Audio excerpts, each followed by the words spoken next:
दिल्ली में घुसा यमुना का पानी। पंजाब, हिमाचल और बिहार में बुरा हाल। बारिश का कहर, 30 से अधिक मौतें। नमस्कार, हरिभूमि टीवी पर आपका स्वागत है। पिछले कुछ दिनों से पूरा उत्तर भारत भारी बारिश और बाढ़ की चपेट में है। पंजाब, हरियाणा, दिल्ली, हिमाचल, जम्मू कश्मीर, उत्तराखंड में लगातार बारिश हो रही है। जनजीवन को अस्त व्यस्त कर दिया है।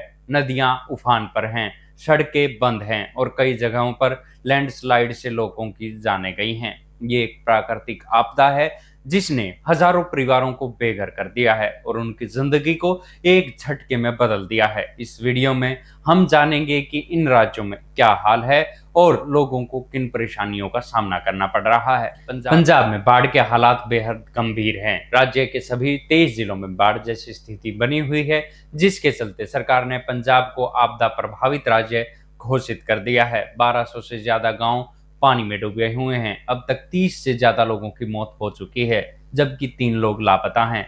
स्थिति की गंभीरता को देखते हुए सभी स्कूल कॉलेज 7 सितंबर तक बंद कर दिए गए हैं। गुरदासपुर का मंड इलाका सबसे ज्यादा प्रभावित है, जहां 32 किलोमीटर का क्षेत्र पूरी तरह से पानी में डूबा हुआ है। जालंधर में भी एक मकान ढहने से एक शख्स की मौत हो गई। वहीं हरियाणा में भी हालात कुछ कम नहीं हैं। झज्जर, हिसार, यमुनानगर, कुरुक्षेत्र, अंबाला और पंचकुला के कुछ हिस्सों में 3 से 5 फीट तक पानी भर गया है।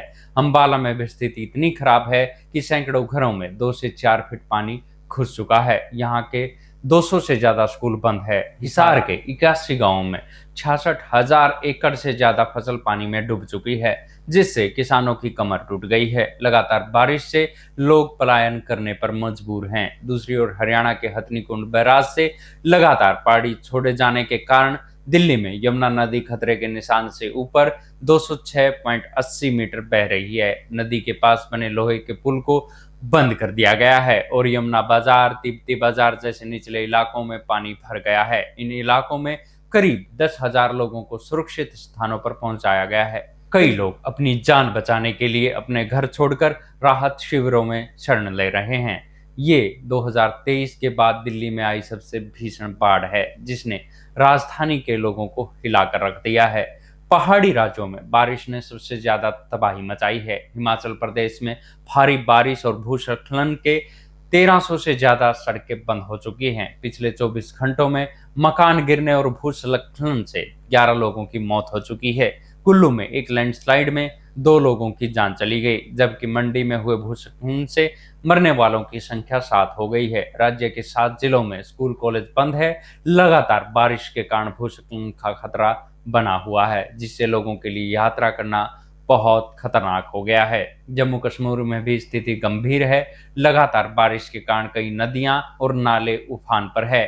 चिनाब और विशो नाले का जलस्तर खतरे के निशान से ऊपर बह रहा है। जम्मू कश्मीर राष्ट्रीय राजमार्ग और मुगल रोड सहित कई मुख्य रास्ते भूस्खलन के कारण बंद है। रियासी में 203 mm जैसी रिकॉर्ड तोड़ बारिश दर्ज की गई है। यहाँ भी प्रशासन ने लोगों को सुरक्षित स्थानों पर रहने की सलाह दी है और स्कूल कॉलेज बंद कर दिए गए हैं। उत्तर प्रदेश में भी लगातार बारिश से हालात बिगड़ रहे हैं। यमुना नदी में बाढ़ के कारण मथुरा और आगरा में भी खतरे की स्थिति बनी हुई है। मथुरा में यमुना का पानी बांके बिहारी मंदिर से सिर्फ 400 मीटर दूर है, जिससे करीब 900 परिवार प्रभावित हुए हैं। आगरा में यमुना का पानी ताजमहल की बाउंड्री तक पहुंच गया है। मध्य प्रदेश में भी अब तक इस सीजन की सामान्य से 104% ज्यादा बारिश हो चुकी है। उड़ीसा में भी लगातार तीसरे दिन तेज बारिश जारी है, जिससे लोगों को घरों में रहने की सलाह दी गई है। इन सभी राज्यों में प्रशासन और बचाव टीमें लगातार काम कर रही हैं। बाढ़ प्रभावित इलाकों में एनडीआरएफ की टीमें लोगों को निकालने, उन्हें राहत सामग्री पहुंचाने में जुटी हुई है। सरकारें प्रभावित लोगों को हर संभव मदद देने का प्रयास कर रही हैं। हालांकि कुदरत का ये कहर अभी थमा नहीं है और मौसम विभाग ने आने वाले दिनों में बारिश की चेतावनी जारी की है। इस आपदा की घड़ी में हमें एक दूसरे का साथ देना चाहिए। जो लोग सुरक्षित हैं, उन्हें प्रभावित लोगों की मदद के लिए आगे आना चाहिए। एक ऐसी स्थिति है जिसे हर छोटे से छोटा सहयोग भी बहुत मायने रखता है। अंत में ये कहना गलत नहीं होगा कि ये बारिश केवल पानी नहीं, बल्कि अपने साथ कई परिवारों के लिए बर्बादी और दुख लेकर आई है। हमें उम्मीद है कि जल्द स्थिति सामान्य होगी और प्रभावित लोगों के लिए अपनी जिंदगी पटरी पर ला पाएंगे।